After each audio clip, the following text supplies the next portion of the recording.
Hello students, thermodynamics को continue करते हैं और इसमें हम स्टार्ट करने वाला थर्मोडायनेमिक क्वांटिटीज़ और फर्स्ट जो क्वांटिटी वो है हमारा वर्क। ठीक है, वर्क और हीट क्या होता है, एक बेसिक से आइडिया हम ले चुके हैं कि एनर्जी के दो mode of transfer of heat energy है। ठीक है, एनर्जी को ट्रांसफ़र करने के दो मोड, एक वर्क और एक एक वर्क और एक हीट। तो हम वर्क से स्टार्ट करने वाले। ठीक है, तो इसके बारे में डिटेल स्टडी करते हैं। तो यहाँ लिखा मैंने थर्मोडायनेमिक क्वांटिटीज़ और वर्क, इसको हम रिप्रेजेंट किससे करेंगे, स्मॉल w से।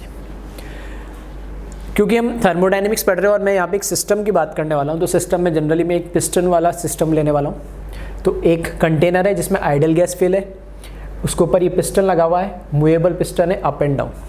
इनिशियली मैंने मान लिया इसका पिस्टन यहाँ पे था V1 वॉल्यूम है, अंदर जो गैस है वो भी प्रेशर लगा रही हो कि वो P इंटरनल प्रेशर होगा। ठीक है, लेकिन हालांकि मैंने यहाँ पर, ठीक है, यहाँ पर ये चीज़ मेंशन कर दी है। पहले भी लास्ट लेक्चर में बताया था कि हमें एक्सटर्नल प्रेशर से ही मतलब होता है। ठीक है, तो मैं सिर्फ एक्सटर्नल प्रेशर लगाया, अंदर से जो गैस लगा रही होगी वो इंटरनल प्रेशर होगा। तो ये है V1 वॉल्यूम। उसके बाद P एक्सटर्नल अगर मैंने कम कर दिया, ऐसे बोल सकता हूँ, तो ये क्या करेगा, पिस्टन ऊपर मूव करेगा और जहाँ डॉटेड लाइन है वहाँ पर आ जाएगा और वो हो जाएगा V2 वॉल्यूम। तो V2 जो वॉल्यूम है, ठीक है, वो ग्रेटर देन है V1 से, मतलब final volume is greater than initial volume. Ultimately हो क्या रहा है, मैं बोलूँगा इसमें एक्सपांशन हो रहा है। ये दबता तो कंप्रेस होता है, तो कंप्रेशन बोलता है। दो प्रोसेस हमें जनरली देखने को मिलते हैं पिस्टन वाले सिस्टम में, एक तो एक्सपांशन जब पिस्टन के ऊपर की तरफ मूव करेगा और कंप्रेशन जब पिस्टन नीचे की तरफ मूव करेगा। तो इस केस में यहाँ पर क्या हो रहा है, हम एक्सपांशन कर रहे हैं। इनिशियल वॉल्यूम कम था, बाद में ज़्यादा है, मतलब पिस्टन ऊपर कर रहा है तो एक्सपांशन हो रहा है। तो यहाँ पे वर्क डन जो होता है, ठीक है, हमने फिजिक्स में पढ़ा होगा, वर्क डन क्या होता है, फोर्स इनटू डिस्प्लेसमेंट। ठीक है, तो वही डेफिनेशन में यूज़ कर रहा हूँ। तो यहाँ पे जो वर्क है, ठीक है, जो वर्क है वो है फोर्स इनटू डिस्प्लेसमेंट। फोर्स कैसे भी बोल दो, अंदर से आइडियल गैस का जो इंटरनल प्रेशर है वो कितना पड़ रहा है, या मैं बोल सकता हूँ बाहर कितना एक्सटर्नल प्रेशर था या उसको मैंने कितना कम कर दिया, कितना फोर्स इसमें लग रहा है। तो वर्क डन क्या होता है, फोर्स इनटू डिस्प्लेसमेंट। डिस्प्लेसमेंट का मतलब V1 से V2 गया तो मैंने मान लिया dx डिस्प्लेस हुआ है। ठीक है, dx डिस्टेंस से डिस्प्लेस हुआ।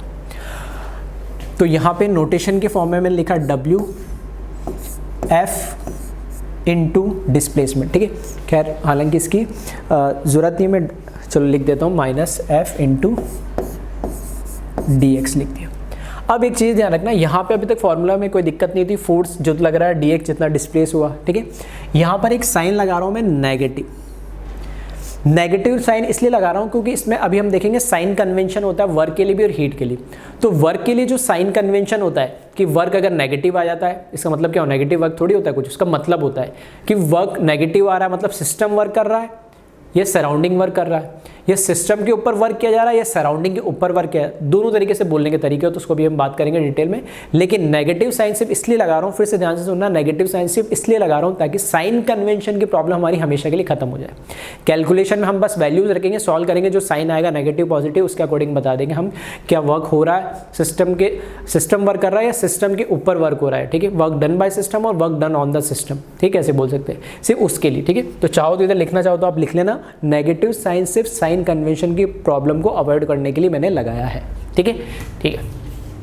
अब प्रेशर जो होता है, ठीक है, इन जनरल आपने पढ़ा होगा प्रेशर क्या होता है, प्रेशर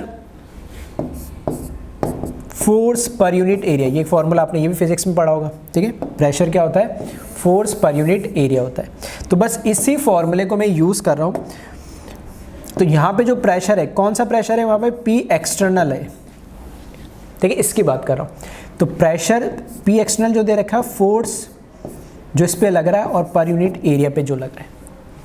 तो ये फॉर्मूला मैं यूज कर रहा हूँ। P एक्सटर्नल यहाँ पे जो प्रेशर है वो क्या, first force per unit area लग रहा है।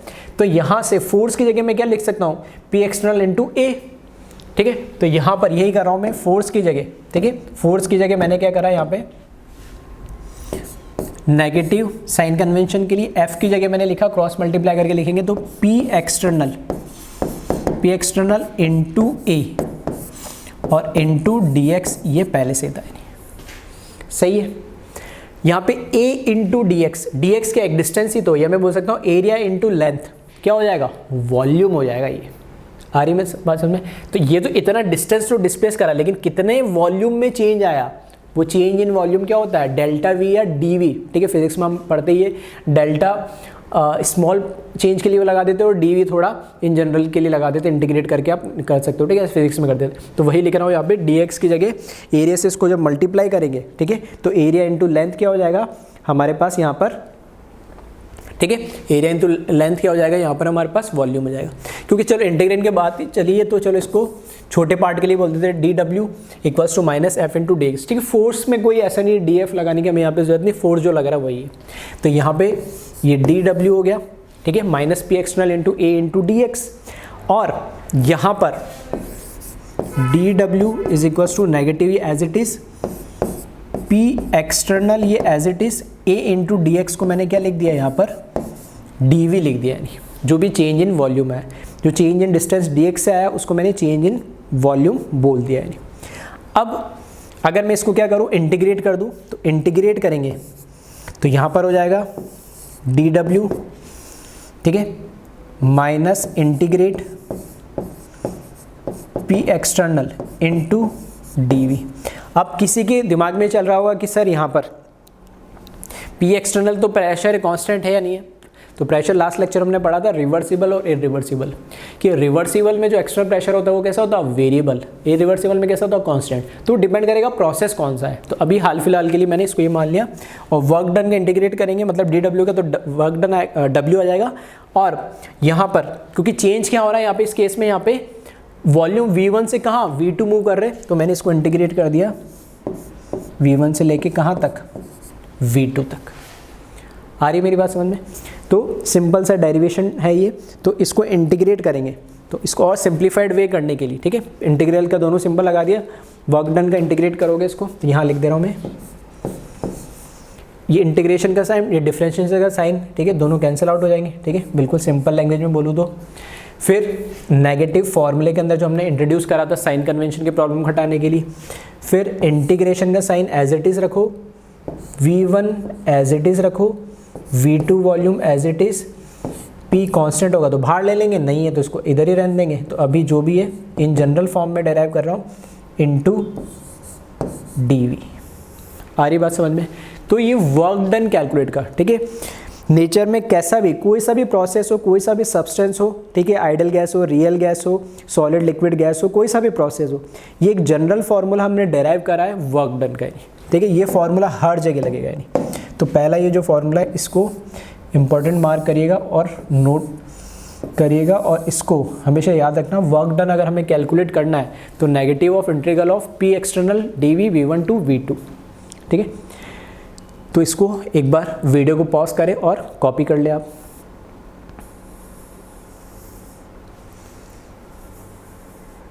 ठीक है, फिर अब हम आगे आते साइन कन्वेंशन की बात करते हैं।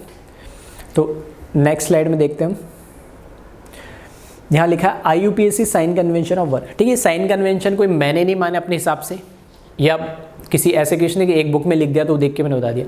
ये international union of pure and applied chemistry, जो IUPAC हम बोलते हैं, वो यूनियन ने डिसाइड करा कि ये कई हो सकता है कि भाई मैं अगर गुजरात में कर रहा हूँ तो कुछ अलग है, राजस्थान में कुछ अलग हो, या नॉर्थ में अलग है, साउथ में अलग है, इंडिया में अलग है, बांग्लादेश में अलग है, US में अलग है, ठीक है, रशिया में अलग है। तो ऐसा नहीं हो कि एक ही चीज़ को हर जगह पे अलग अलग तरीके से देखा जाए ताकि समझने और उसको ट्रांसलेट करने में दिक्कत ना हो। तो एक इंटरनेशनल यूनियन ने एक साइन कन्वेंशन डिसाइड कर दिया कि इसको सब जगह यही मानेंगे। ठीक है, तो पहली चीज़ तो हम क्लियर कर देता हूँ, वैसे नोट के फॉर्म में लिखा है sign convention of chemistry is opposite to the physics.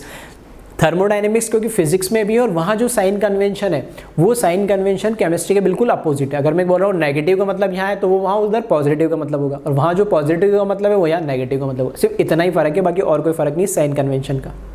तो साइन कन्वेंशन वर्क के लिए क्या माना है, work done by the system और work done on the surrounding.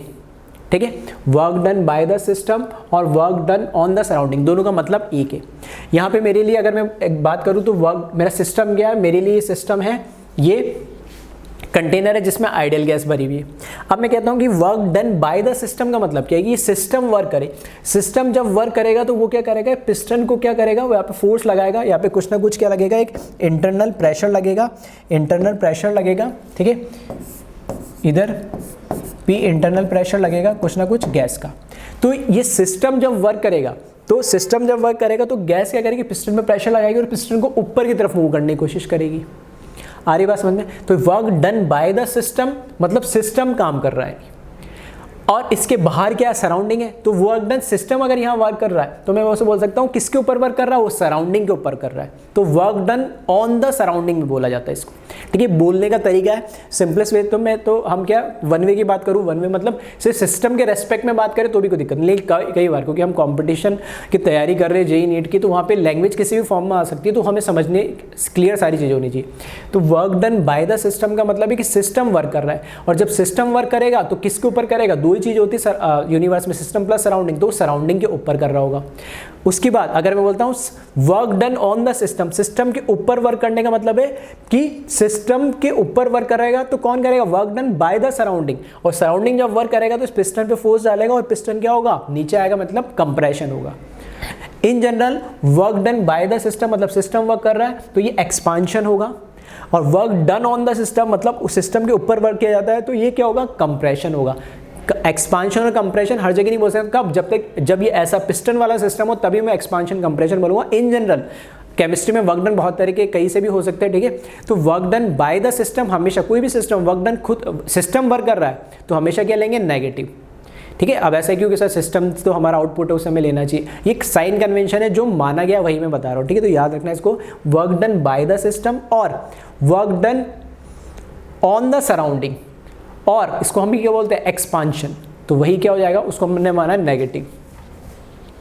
तो वही लिखा है work done by the system मतलब सिस्टम खुद वर्क कर रहा है, और वो इसको बोल सकते हैं work done on the surrounding, ठीक है।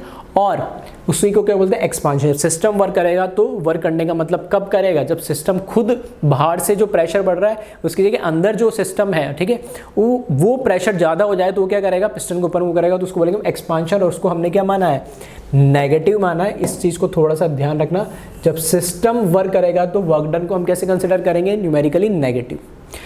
सेकेंड लिखा है कि work done by the surrounding और work done on the system, और उसको मैंने क्या बोला है, कंप्रेशन।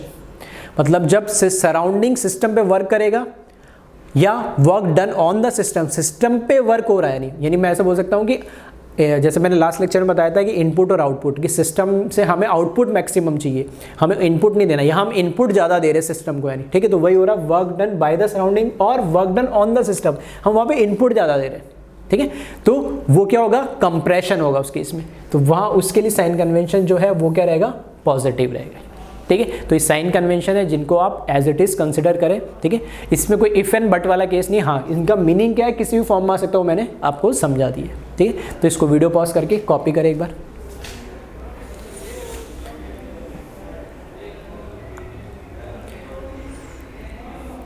नेक्स्ट देखिए, यूनिट की बात करें तो ठीक है, क्योंकि न्यूमेरिकल तो होंगी, फिजिकल केमिस्ट्री तो न्यूमेरिकल होंगे, तो न्यूमेरिकल के लिए आपको कुछ चीज़ें क्लियर होनी चाहिए, तो वही मैं यहाँ पर आपको बता रहा हूँ। वैसे तो मैंने यूनिट कन्वर्जन, ठीक है, स्टेट्स ऑफ मैटर में काफ़ी अच्छे से बताया था, फिर भी एक बार बता दे रहा हूँ। यूनिट जो यहाँ पे यूज़ होगी वो होगी एक तो जूल, कैलोरी, एटीएम लीटर और बार लीटर। जो ऐसा यूनिट है वो हमारी क्या है, जूल है, तो इसमें मैक्सिमम जूल के अंदर ही आपको मिलेगा। अब रिलेशन क्या हो मैंने बता दिया, 1 एटीएम लीटर होता है 101.325 जूल, 1 बार लीटर होगा 100 जूल, 1 कैलोरी होगा 4.18 होता है लेकिन राउंड ऑफ करके 4.2 जूल लिख दिया है, और 1 जूल किसके बराबर होगा, 1 न्यूटन मीटर के और 1 पास्कल मीटर क्यूब के, ठीक है। इसमें एक चीज़, ठीक है, वैसे तो मैंने बताया है, फिर भी किसी को दिक्कत हो तो मैं एक्स्ट्रा एक दो रिलेशन में पहले बता चुका हूँ, फिर भी मैं लिख रहा हूँ ताकि आपको दिक्कत ना हो। अगर मैं बात करूँ यहाँ पे, क्योंकि हमने ठीक है स्टेट्स ऑफ मैटर पढ़ा था, तो वहाँ पे जब प्रेशर की जब हमने यूनिट पढ़ी थी, ठीक है, प्रेशर की जब हमने यूनिट पढ़ी थी तब मैंने वहाँ बताया था कि 1 जो एटीएम होता है ना, 1 जो एटीएम होता है वो होता है 1.01325, ठीक है, बहुत छोटा नंबर है लेकिन एग्जैक्ट लिख रहा हूँ मैं, ठीक है, उसी की वजह से 101 आया वो, ठीक है, एग्जैक्ट लिख रहा हूँ ताकि आपको दिक्कत ना आए समझने के लिए। तो 101.325 ये क्या होता है, इसको मैं पास्कल भी बोल सकता हूँ और न्यूटन मीटर भी बोल सकता हूँ। आ रही बात समझ में? 1 newton metre is equals to 1 pascal, sorry इसमें एक मिस हो गया है टर्म,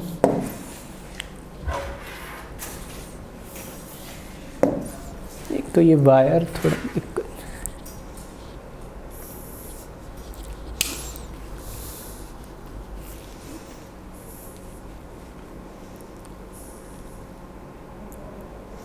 ठीक है। तो यहाँ पर हाँ मैं कुछ कह रहा था यहाँ पे कि कुछ हाँ ये मिस क्या हुआ है,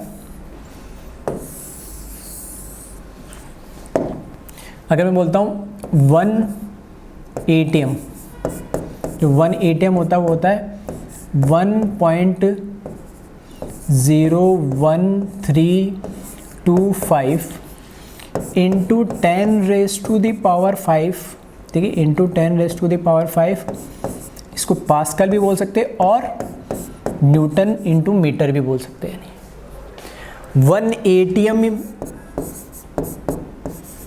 इज इक्वल्स टू 1.01325 क्या होता है, बार होता है, ठीक है। तो बार और ATM में बहुत छोटा सा डिफरेंस होता है, लेकिन जो होता है वो मैंने एग्जैक्ट आपको बता दिया। और 1 पास्कल इक्वल्स टू, ठीक है, अच्छा मैंने इसको, चलो इसको ऐसे लिख लो आप,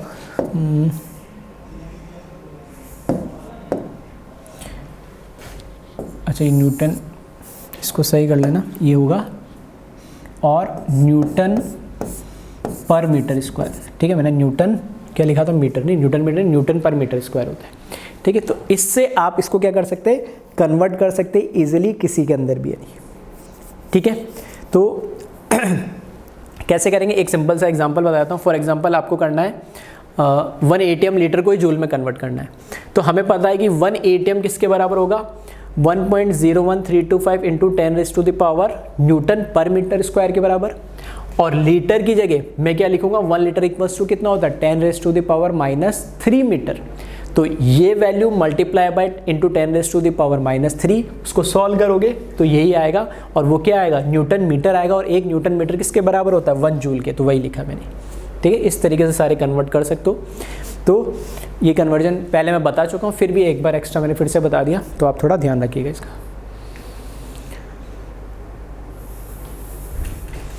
फिर देखिए अब ये सबसे इंपॉर्टेंट है, इसमें एरिया अंडर द कर्व। जो मैथ्स के बच्चे हैं, है ना, तो वो मैथ्स में तो पढ़ेंगे ही, ठीक है। यहाँ पर डिफरेंशियल इक्वेशंस के अंदर ये ग्राफ आते हैं, जिसके अंदर हम area under the curve, topic का नाम ही ऐसा होता है। तो जिसमें हमें कर्व बना देते हैं, उसके बीच के हमें क्या एरिया निकालना होता है।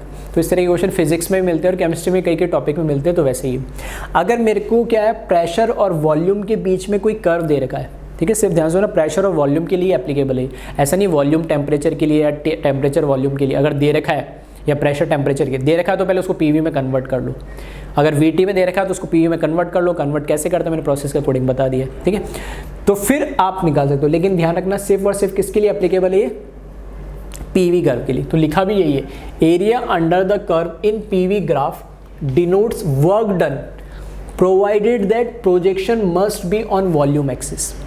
पहली बात तो PV जो कर्व होगा, प्रेशर और वॉल्यूम के बीच में जो कर्व होगा, उस कर्व का जब एरिया निकालोगे तो वो हमें क्या बताएगा, वर्क डन बताएगा। ग्राफिकली कैलकुलेट करोगे और न्यूमेरिकल कैलकुलेट करोगे तो। दूसरी चीज, जब भी एरिया निकालने के लिए हमें बताना पड़ेगा ना कौन सा एरिया। तो प्रोजेक्शन का मतलब है कि चाहता, इसमें चाहता तो मैं क्या करता कि प्रोजेक्शन की अगर मैं बात करूँ तो प्रोजेक्शन, ये भी एक प्रोजेक्शन होता है, ठीक है।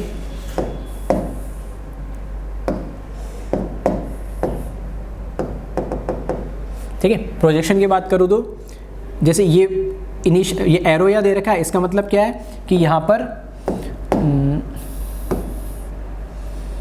ठीक है, यहाँ पर एरो दे रखा मतलब यहाँ से यहाँ गया, ठीक है। एरो से मुझे पता लग रहा है यहाँ से स्टार्ट हो यहाँ गया। तो इनिशियल पॉइंट ये था, तो इसका प्रोजेक्शन P पे बनाऊंगा तो ये बनेगा ऐसा कुछ। फिर फाइनल पॉइंट पे इसका प्रोजेक्शन में बनाऊंगा तो ये समथिंग कुछ इस तरीके से, मतलब ये कहलाता है प्रोजेक्शन। आ रही मेरी बात समझ में? तो इसका प्रोजेक्शन ये P पे बना सकता था। अब इसका मेरे को एरिया कैलकुलेट करना था, ठीक है। एक तो तरीका क्या है, दूसरा तरीका क्या है कि इसका प्रोजेक्शन, अब इधर तो एक ही लाइन बनेगी, इधर V पे तो प्रोजेक्शन बनाएंगे तो एक ही लाइन बनेगी, और इधर P पे बनाएंगे तो एक लाइन बनेगी। लेकिन यहाँ से प्रोजेक्शन डालोगे तो पूरा ये स्ट्रेट आएगा, यहाँ से प्रोजेक्शन डालोगे तो ये पूरा स्ट्रेट आएगा। यानी आ रही बात समझ में? तो दो तरीके से पॉसिबिलिटी, प्रोजेक्शन ऐसे भी ले सकते हैं, ऐसे भी ले सकते हैं। लेकिन ये जो तरीका है प्रोजेक्शन का, ये बिल्कुल गलत है। यही लिखा है यहाँ पे सबसे इंपॉर्टेंट, प्रोजेक्शन मस्ट बी, ठीक है, projection must be on volume axis. जो वॉल्यूम एक्सिस है उसी पे ये प्रोजेक्शन आना चाहिए। जो भी आ रहा है, भले लाइन आ रही हो, जो भी आ रहा हो, प्रोजेक्शन उस पर आना चाहिए, उसी का एरिया बताना है। P पे कभी प्रोजेक्शन नहीं निकालना, वो क्या होगा, गलत होगा। आ रही है मेरी बात समझ में? तो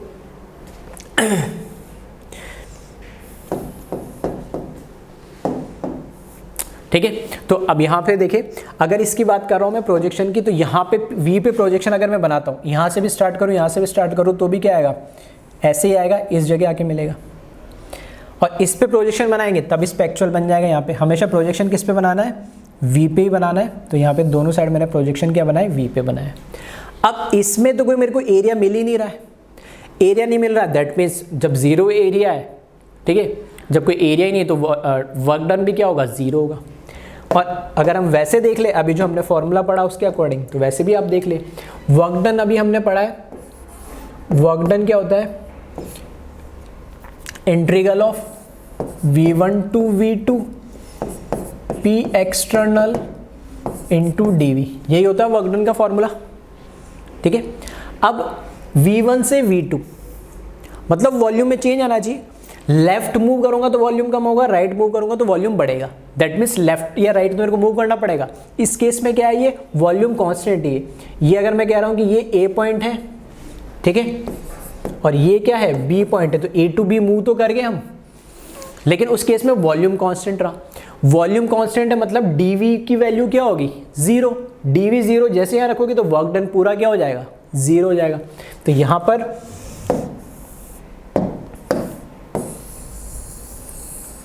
ठीक है, तो यहां पर अगर मैं बात करूं वर्क डन की, है ना, तो वर्क डन मुझे पता है negative of V1 of V2 P external into dV होता है। इस केस में वॉल्यूम में कोई चेंज नहीं है, वॉल्यूम में चेंज नहीं मतलब कैसा प्रोसेस है, ये आइसोकोरिक प्रोसेस है, कांस्टेंट वॉल्यूम।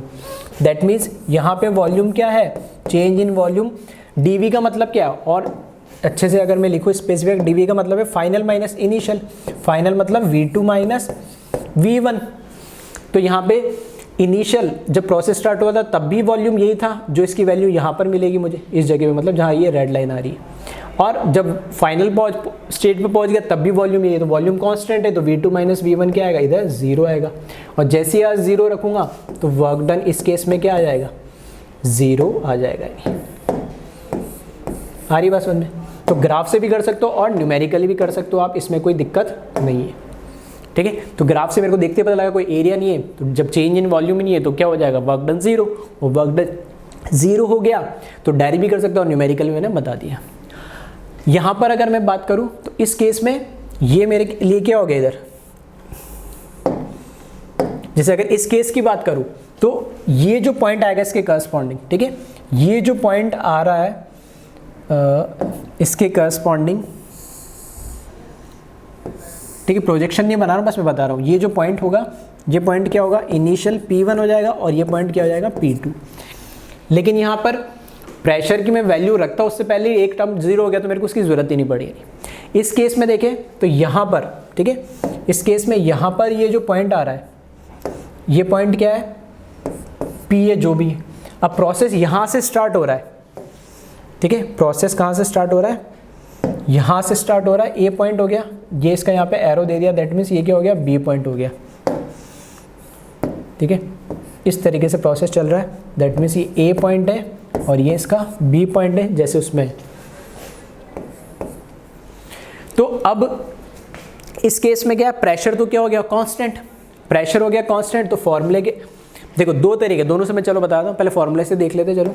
तो फॉर्मूले की अगर मैं बात करूं तो work done is equals to negative of V1 upon V2 P external into D we.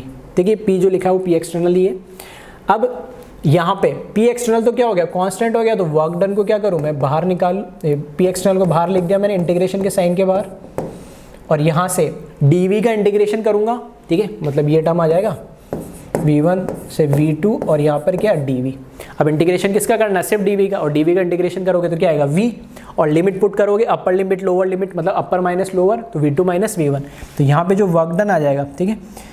तो चलो मैं यहाँ लिख देता हूँ work done equals to minus P external और v2 माइनस v1।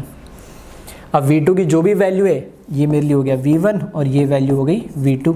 जो भी v2 की वैल्यू है वो आप रख दे यहाँ पे और उसको क्या कर ले, सॉल्व कर ले बस।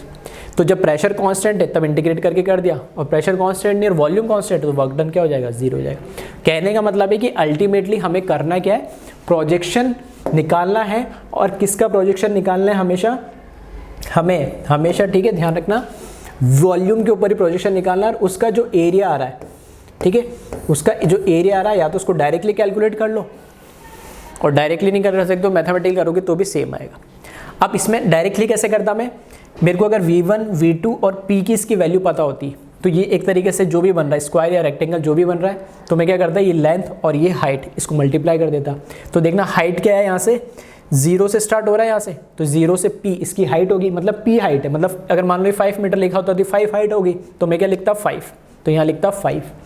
यहाँ पे मान लो 2 लिखा है और यहाँ पे लिखा है 7, ठीक है, तो 7 और 2, तो या तो v2 माइनस v1 करता तो भी 5 आता, या ये मेरे को डिस्टेंस देखना है, तो ये डिस्टेंस 2 हो गया और ये टोटल डिस्टेंस 7 है, तो मेरे को तो यही चाहिए ना, तो 7 माइनस 2 करना पड़ता तो भी ये मल्टीप्लाई ये करते तो भी वही आता है, नहीं तो 7 माइनस 2 करते तो भी क्या आता है, ये 5, और ये 5 ही है तो 25 हो जाता। और इसमें वैल्यू डाल के करते पी एक्सटर्नल लिखते 5 और v2 माइनस v1 करते तो भी 7 माइनस 2 तो भी 5 इंटू 5 25 मीटर स्क्वायर जो भी वैल्यू, और नेगेटिव फॉर्मूले में बाय डिफॉल्ट रहता है। आ रही मेरी बात समझ में। तो इस तरीके से एरिया अंडर द कर्व अगर आ रहा है आपके पास, ठीक है, इस तरह के क्वेश्चन फिजिक्स में भी आपको देखने को मिलते हैं काफ़ी। तो उनको बस एक ही चीज़ आपको ध्यान रखनी है कि जो प्रोजेक्शन है वो वॉल्यूम एक्सिस पे ही होना चाहिए। अगर वॉल्यूम एक्सिस पे नहीं और प्रेशर पे आप ले रहे हो तो वो चीज़ गलत आ जाएगी, ठीक है। तो इसको एक बार आप वीडियो पॉज करें और कॉपी कर लें।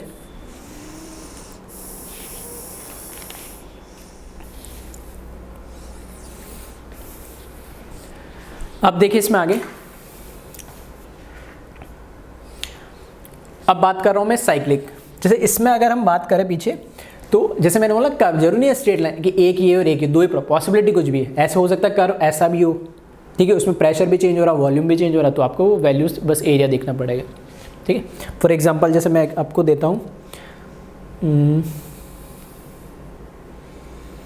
अगर ऐसा आपको कोई कर्व दे दिया है ना, तो फॉर एग्जांपल ये, ठीक है, और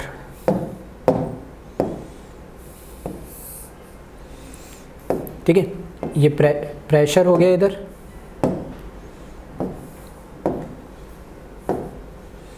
इधर प्रेशर हो गया, इधर वॉल्यूम हो गया, और ये कर्व दे दिया।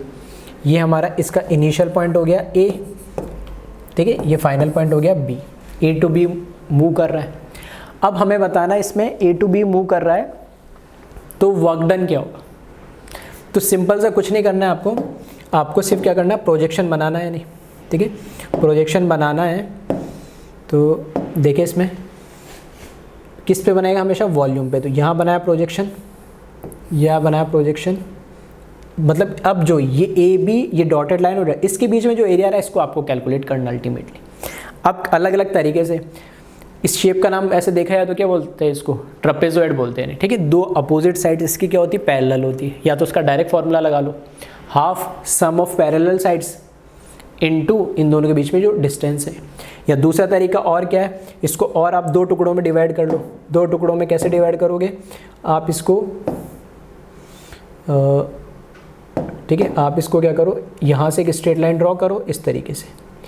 अब दो अलग अलग आपको क्या नज़र आ रहे हैं, इसमें डायग्राम नज़र आ रहे हैं, तो दो अलग अलग डायग्राम नज़र आ रहे हैं, तो उन दोनों के अलग अलग एरिया कैलकुलेट कर लो। फॉर एग्जांपल ये ऊपर आपको इस पॉइंट का नाम मैंने दे दिया सी दे दिया, ठीक है। ये डी हो गया और ये ई हो गया। तो पहले आप क्या करो, A B C, area of triangle आपको पता है ये हाफ बेस इंटू एल्टीट्यूड, इसको कैलकुलेट कर लो। तो एल्टीट्यूड तो यहाँ के इसके करस्पॉन्डिंग यहाँ पॉइंट देख लेना जो भी आ रहा है, और इसके करस्पॉन्डिंग प्रेशर का देखो, प्रेशर भी चेंज हो रहा है, ठीक है। यहाँ से P1 से P2 प्रेशर चेंज हो रहा है, और यहाँ से वॉल्यूम भी V1 से V2 चेंज हो रहा है। नहीं तो इसके करस्पॉन्डिंग क्या है, जो भी देख लो हाफ बेस इंटू एल्टीट्यूड। तो बेस कितना है यहाँ पे, फॉर एग्जांपल इधर मान लो 10 था, इधर से इधर 10 - 3 7, तो ये 7 आ गया। ऐसे ये मान लो 8 था, ये 4 था, तो 8 - 4 4, तो हाफ बेस इंटू एल्टीट्यूड, इसका एरिया आ गया। इसका एरिया कैलकुलेट कर लो। नीचे अगर आपको क्या दिख रहा है, रेक्टेंगल दिख रहा है, तो इसका एरिया अलग से कैलकुलेट कर लो, ठीक है। इसका एरिया आप अलग से कैलकुलेट कर लो और दोनों का क्या कर लो, ऐड कर लो। तो अल्टीमेटली बस ये है कि आपको शेप पहचानना है। शेप पहचानने में वैसे दिक्कत हो रही तो अलग अलग ब्रेकआउट करके भी आप उसका क्या कर सकते हो, एरिया कैलकुलेट कर सकते हो।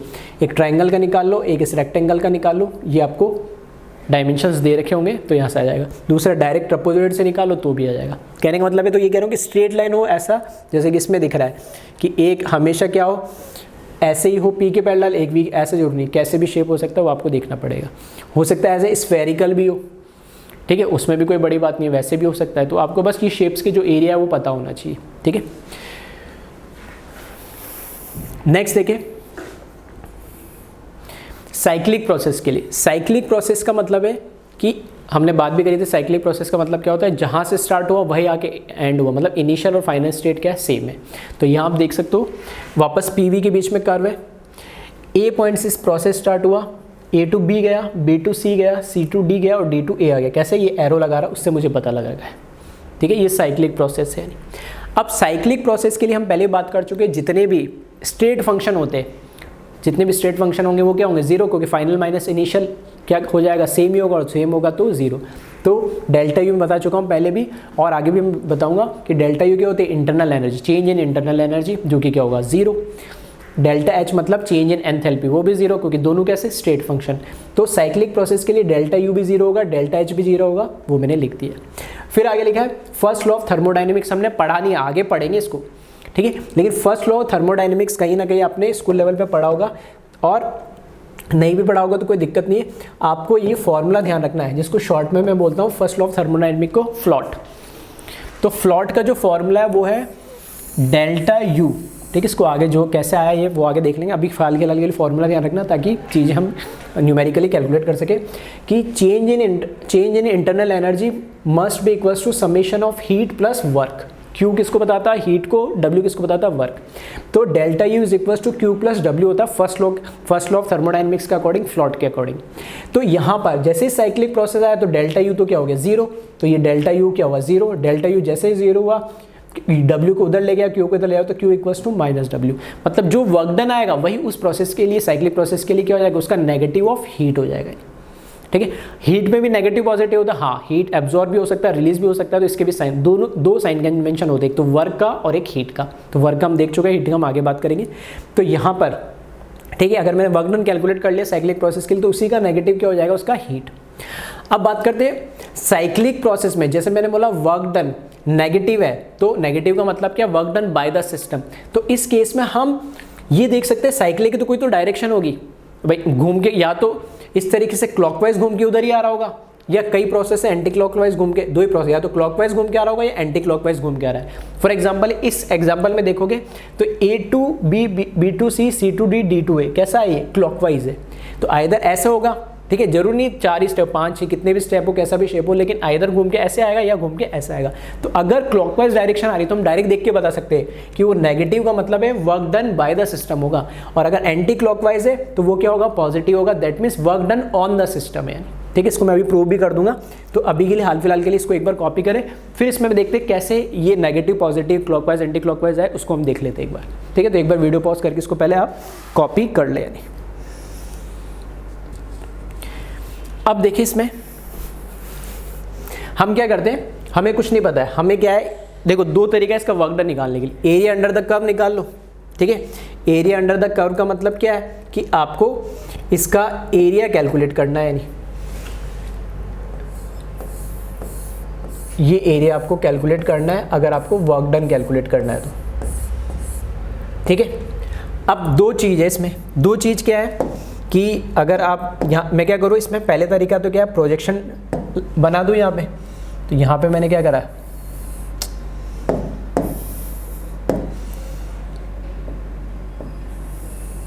ये एक प्रोजेक्शन V पे डाला, ये प्रोजेक्शन V पे डाला, ठीक है। हालांकि क्या उसकी जरूरत नहीं, प्रोजेक्शन डालने का मतलब है कि बस मैं उसको क्या बताना चाह रहा हूँ कि यहाँ से इसकी वैल्यू क्या मिलेगी वो बतानी है, ठीक है।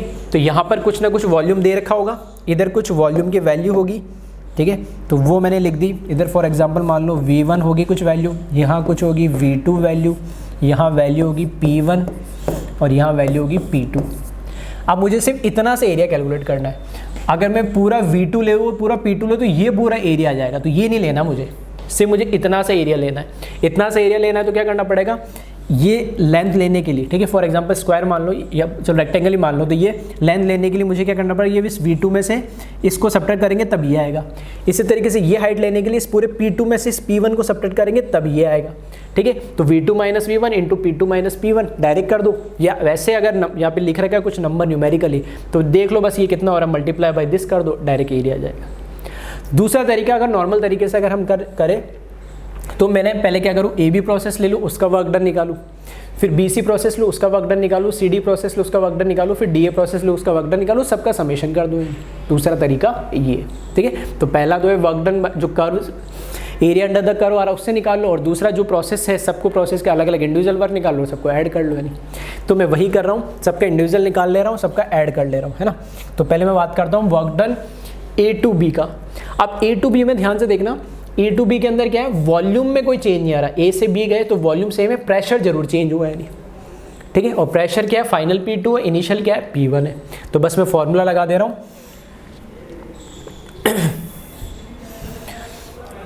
जो वर्क डन है, ठीक है, work done of AB process, तो इस तरीके से लिखा मैंने, W के नीचे AB मतलब work done of AB process. AB जो प्रोसेस है, ठीक है, यहाँ आप देखोगे AB जो प्रोसेस है ये कैसा है, वॉल्यूम कांस्टेंट है। तो कैसा प्रोसेस है ये, आइसोकोरिक प्रोसेस है, और वॉल्यूम कांस्टेंट है। तो अभी हमने बात करा था आइसोकोरिक के अंदर क्या होता है, integral of P external into DV, मतलब चेंज इन वॉल्यूम क्या है, जीरो। तो जीरो है तो वर्क डन भी क्या आ जाएगा, जीरो आ जाएगा। ये इधर हमने देखा था पीछे इस केस में, जैसे वॉल्यूम कांस्टेंट है तो चेंज इन वॉल्यूम क्या होगा, zero, change in volume zero, तो वर्क डन क्या आ जाएगा, जीरो आ जाएगा। तो यहाँ से मैं डायरेक्ट लिख रहा हूँ ये वर्क डन, इस केस में इसको मैंने लिखा आइसोकोरिक, और isochoric that is dV is equals to zero, which means work done of AB is equals to zero, ठीक है। फिर आ जाओ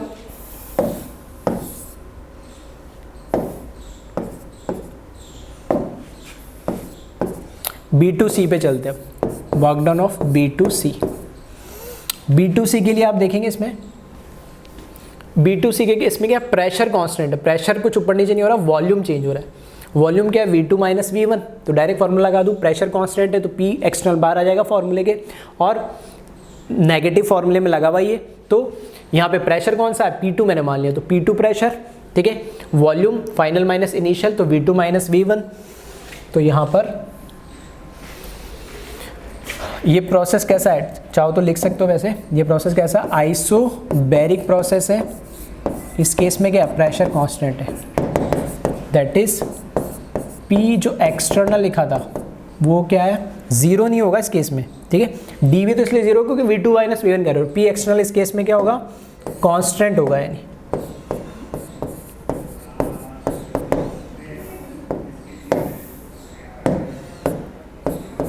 ठीक है।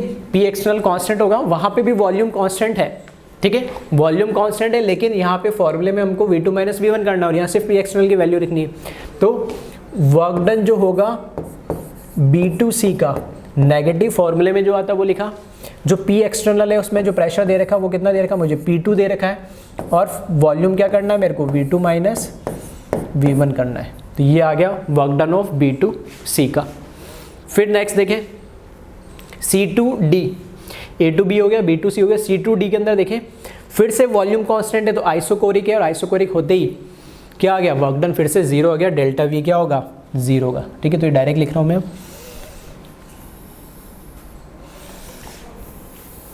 ठीक है, work done of A to B B to C to D. ठीक है, फिर से यहाँ पे देखें ये कैसा हो गया, आइसोकोरिक हो गया, आइसोकोरिक हो गया, that is D V is equals to 0 और डी वी इक्वल्स टू 0 हुआ तो work done C to D V क्या हो जाएगा, 0 हो जाएगा। नेक्स्ट आ जाए फिर इसमें वर्क डन डी टू ए। ठीक है, तो वापस से डी टू ए के अंदर आप देखोगे तो प्रेशर कांस्टेंट आ गया, डी टू ए के अंदर P1, अब प्रेशर चेंज हो गया एक्सटर्नल, पहले P2 था अब P1 आ गया, प्रेशर सेम है P1। और अब की बार जो वॉल्यूम है यहाँ से प्रोसेस स्टार्ट हुआ D से और A पे खत्म हुआ, तो इनिशियल पॉइंट D है, इसका फाइनल पॉइंट A है, तो वॉल्यूम भी फाइनल क्या है इसका V1 होगा, हमेशा नहीं, ज़्यादा कम में से माइनस करना है, जो है फाइनल माइनस इनिशियल करना है, तो फाइनल V1 है, इनिशियल कितना है V2 है, तो V1 माइनस V2 करना है इसमें। ठीक है, तो इस केस में वापस से प्रेशर ये प्रोसेस तो कौन सा हो गया, ये आइसोबैरिक हो गया, तो P एक्सटर्नल यहाँ पे इस केस में क्या होगा, लिख देता हूँ मैं P1 होगा, उस केस में क्या था P2 था, वो क्या होगा कांस्टेंट होगा, और कांस्टेंट होगा तो यहाँ पर work done of D2A negative, फिर से फॉर्मूले में जो आता है वही लिखा मैंने, प्रेशर इस बार कांस्टेंट है, वो क्या है P1 है, और फाइनल वॉल्यूम V1 है माइनस इनिशियल वॉल्यूम V2 है, कम ज़्यादा क्या उससे मुझे कोई मतलब नहीं, बस फाइनल माइनस इनिशियल लिखा मैंने। ठीक है, चारों प्रोसेस के मैंने वर्क निकाल लिए, अब मैं क्या करूँ सिंपली उनको ऐड कर दूँ यानी। ठीक है, तो टोटल जो वर्क होगा इस प्रोसेस का वो क्या होगा, AB plus BC plus CD plus DA। ठीक है, सबको ऐड कर दे, शॉर्ट में WT लिख देता हूँ। AB तो क्या हुआ 0 प्लस BC कितना हुआ फॉर्मूले के अकॉर्डिंग, ठीक है, नेगेटिव आ रहा है P2 और V2 minus V1 plus CD फिर से 0 और ये negative of P1 V1 minus V2। सही है,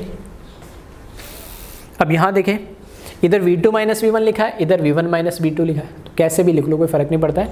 तो जैसे अगर मैं बोलूँ कि वॉल्यूम कौन सा ज़्यादा है तो V2 ज़्यादा है, तो ये V2 माइनस V1 लिख दिया, तो इसको भी V2 माइनस कैसे भी कन्वर्ट कर लो, इसको या तो V1 माइनस V2 कर लो या इसको कैसे भी कर लो V2 माइनस V1 कर लो। तो ये V2 माइनस V1 है, तो इसको V2 माइनस V1 करूँगा तो बाहर क्या नेगेटिव से इसको मल्टीप्लाई करना पड़ेगा, तो यहाँ से सिंबल जो है ना हट जाएगा नेगेटिव, तो यहाँ पर क्या हो जाएगा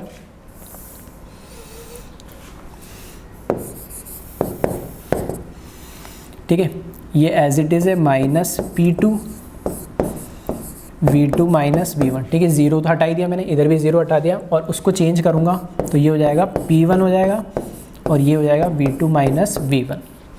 V2 माइनस V1 दोनों में कॉमन आ जाए इसलिए ऐसा करा, आइदर V1 माइनस V2 कर लो दोनों जगह या V2 माइनस V1 कर लो, तो ये हो जाएगा WT और ये क्या हो जाएगा यहाँ पे V2 माइनस V1 कॉमन आएगा, तो इसको मैं क्या लिखूँगा P1 माइनस P2 और V2 माइनस V1। अब देखिए V2 ज़्यादा है V1 कम है, तो ये वैल्यू कैसी आएगी positive. P1 minus P2, P1 छोटा है P2 बड़ा, तो ये वैल्यू कैसे आएगी नेगेटिव। अगर मैं इसको उल्टा कर दूँ या फिर नेगेटिव से मल्टीप्लाई कर दूँ, कैसे भी आप कर लो, इसको मैंने क्या करा, इसको मैंने नेगेटिव से मल्टीप्लाई करा तो ये बाहर कर दिया मैंने P2 माइनस P1 और ये क्या हो गया V2 माइनस V1। तो बाय डिफ़ॉल्ट अपने आप बाहर क्या आ रहा है नेगेटिव सिंबल आ रहा है। नेगेटिव सिंबल आने का मतलब क्या है, work done by the system. आ रही मेरी बात समझ में, नेगेटिव आने का मतलब क्या, work done by the system है, work done by the system है। और यहाँ से आप देख सकते हो ये कैसा चल रहा है, एंटी क्लॉकवाइज दिख रहा है, एंटी क्लॉकवाइज चल रहा है और एंटी क्लॉकवाइज के लिए क्या आता है, हमेशा पॉजिटिव आता है, और पॉजिटिव आने का मतलब ही क्या, work done by the system है। ठीक है, तो यही बस इस चीज़ को प्रूव करने के लिए मेरे को बताना पड़ा था, तो ये बता रहा था। डायरेक्ट एरिया तो मैं यहाँ से भी कैलकुलेट कर सकता। तो ध्यान रखना, कभी साइक्लिक प्रोसेस है तो मैं साइक्लिक प्रोसेस में उसकी डायरेक्शन देख के बता सकता हूँ कि ये work done by the system है या ऑन द सिस्टम, क्योंकि एरिया तो मैं डायरेक्ट यहाँ से न्यूमेरिकली कैलकुलेट कर लेता भाई, ये एरिया और एरिया नहीं, लेकिन मुझे ये नहीं पता लगता कि वर्क डन कैसा है, ऑन द सिस्टम है या बाय द सिस्टम है। तो उसके लिए हमने शॉर्ट ट्रिक बना दी है कि अगर ये क्लॉकवाइज घूम रहा हो, ठीक है, उल्टा बोल दिया कि मैंने, हाँ, अगर ये क्लॉकवाइज घूम रहा हो तब तो क्या हो जाएगा, negative, work done by the system, और अगर एंटी क्लॉकवाइज घूम रहा हो तब ये क्या हो जाएगा, positive, that means work done on the system.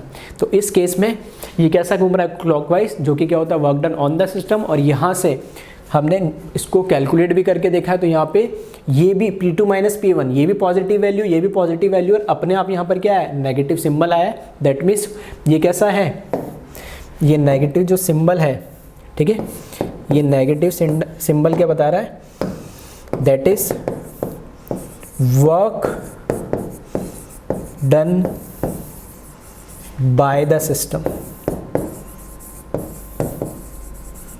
Clear है? तो इसको भी आप कॉपी कर लें।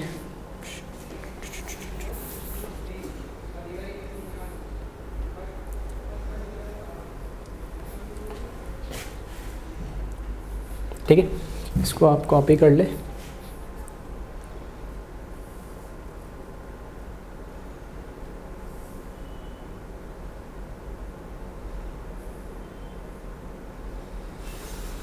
ठीक है, तो छोटा सा बस एक प्रूफ था कि क्लॉकवाइज और एंटी क्लॉकवाइज लेने पे कैसे वर्क डन पॉजिटिव या नेगेटिव आ रहा है नहीं।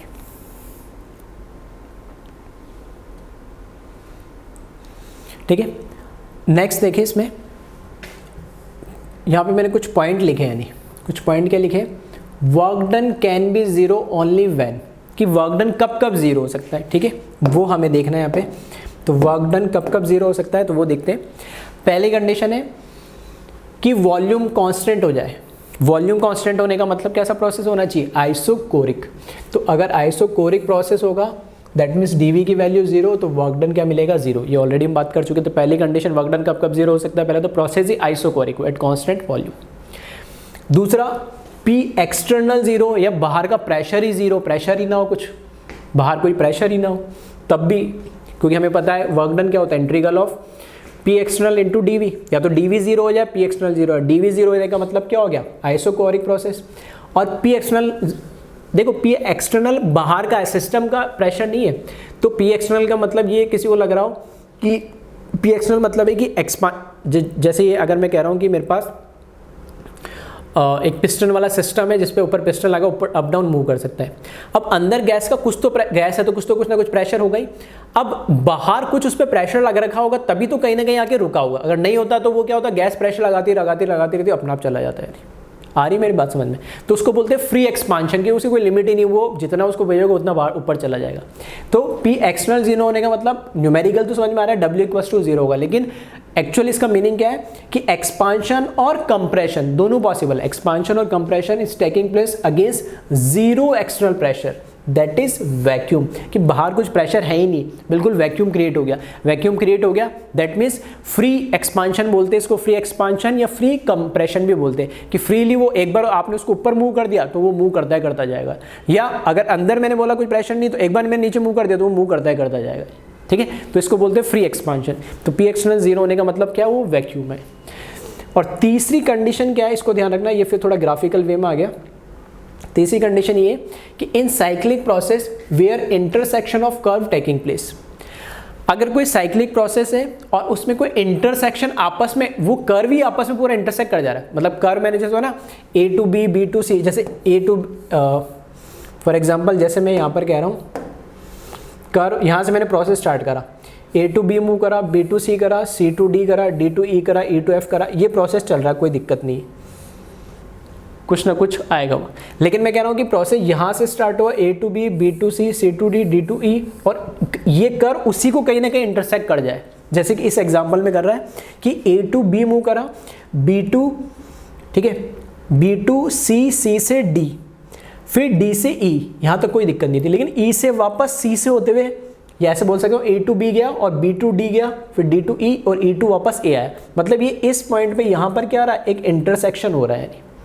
इस इंटरसेक्शन की वजह से इस केस में वर्क डन 0 होता है ऐसे कर्व में। ये तो मैंने वैसे बता दिया। अब कैसे होता है देखिए आप इसको, अगर मैंने कहा इसका एरिया और इसका एरिया ऑलमोस्ट सेम है, ठीक है, इसका एरिया और इसका एरिया ऑलमोस्ट सेम है, तो मैं कह रहा हूँ कि देखना, अगर मैं बोलता हूँ ABC इसको एक एरिया मानता हूँ और CDE इसको एक एरिया मानता हूँ, दोनों का एरिया क्या है, सेम है, तो A से B से C और C से, ये कैसा है, एरो से कैसे पता लग रहा है, क्लॉकवाइज। ये कैसा है, क्लॉकवाइज है, यानी क्लॉकवाइज का मतलब क्या हुआ, ठीक है, पीछे भी देखा था हमने, क्लॉकवाइज का मतलब क्या हुआ, ये यहाँ पे, ठीक है, क्लॉकवाइज का मतलब क्या हुआ, नेगेटिव, और नेगेटिव का मतलब क्या हुआ, work done by the system. तो क्लॉकवाइज क्या है, नेगेटिव, तो यहाँ पर मैंने लिखा ये है नेगेटिव। दूसरे को देखें हम, इस केस में कहीं से भी देख लो, डी से देख लो, ई से देखो, सी टू डी, डी टू ई और ई टू सी, ये एक कर्व चल रहा है, तो ये डायरेक्शन कैसी हुई, एंटी क्लॉकवाइज, ठीक है, तो ये कैसे हुई,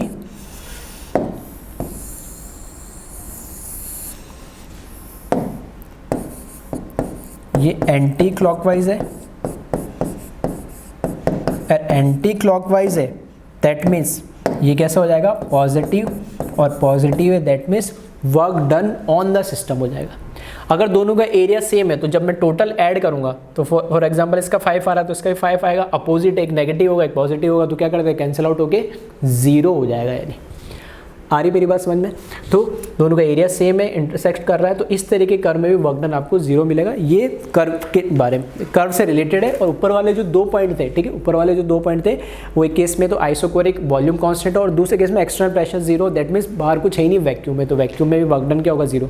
वर्क डन 0 का मतलब है कुछ ना कुछ फोर्स लगना चाहिए, जब बाहर कोई प्रेशर है ही नहीं, ठीक है। अगर मैं इसको साइंटिफिकली समझाऊं तो बाहर कोई प्रेशर है ही नहीं, तो उसको कोई वर्क करना ही नहीं पड़ रहा, अपना आप ही काम हो रहा है, ठीक है। जैसे होता है ना मून पे या ग्रेविटी नहीं है तो अगर मेरे को जमीन पे चलना है तो पीछे कुछ फ्रिक्शन लगना होता है, तो कुछ ना कुछ मैं क्या कर रहा हूँ, एनर्जी कंज्यूम हो रही है। अगर मेरे को स्पेस में चलना है तो मैंने थोड़ा भी पुश कर दो, अपना मूव करता गया, क्योंकि मेरे को वहाँ पे कोई रेसिस्टेंस है ही नहीं, कुछ फोर्स या एनर्जी लग ही नहीं रही होती, ठीक है। तो वही वाली वैक्यूम मतलब खाली कुछ है ही नहीं, एनवायरमेंट में तो कुछ ना प्रेशर एयर वगैरह उसको रोक रही, इसको कोई रोक ही नहीं, अपना मूव कर रहा है नहीं, तो फ्री एक्सपेंशन बोलते हैं उसको, ठीक है। तो उस केस में वर्क डन 0 होता है। तो ये 3 जो पॉइंट है इनको भी आप क्या कर ले, नोट कर ले। वर्क डन 0 कब कब हो सकता है, तो वो मैंने तीनों पॉइंट बताए नहीं, ठीक है। तो आज के लेक्चर में पूरा वर्क डन के बारे में मैंने डिटेल में बताया, तो इससे रिलेटेड आपको ग्राफिकल क्वेश्चन भी मिल जाएंगे, न्यूमेरिकल भी मिल जाएंगे, और आगे आने वाले लेक्चर्स में भी हम न्यूमेरिकल भी करेंगे, तो उसमें और आपको पता लग जाए, ठीक है। तो ध्यान से एक बार इस लेक्चर को देख ले, साइन कन्वेंशन ध्यान से देख ले, और जो पॉइंट्स लिखे हैं उनको अच्छे से समझ ले और कॉपी कर ले। Thank you class.